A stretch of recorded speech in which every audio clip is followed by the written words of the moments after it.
vamos a ver la facilidad y la rapidez de Constructsoft para exportar sus reportes al Excel.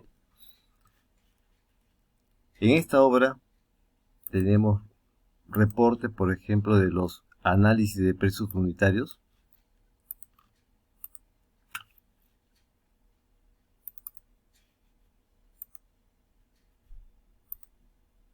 Y esta es la previsualización del reporte de Constructsoft. Tenemos un icono de generación de planilla de Excel. Si lo invocamos, tenemos el reporte exportado al Excel.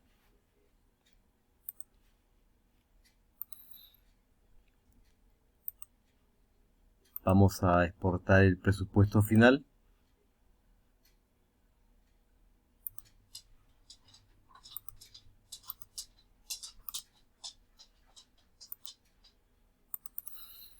Ese es el presupuesto final, lo exportamos al Excel.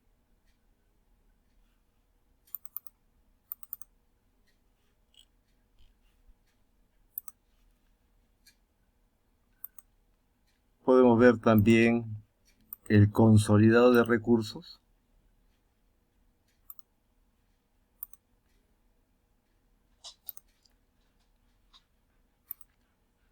Que es el reporte de Constructsoft. Tenemos partidas globales, materiales, mano de obra, equipos y subcontratos.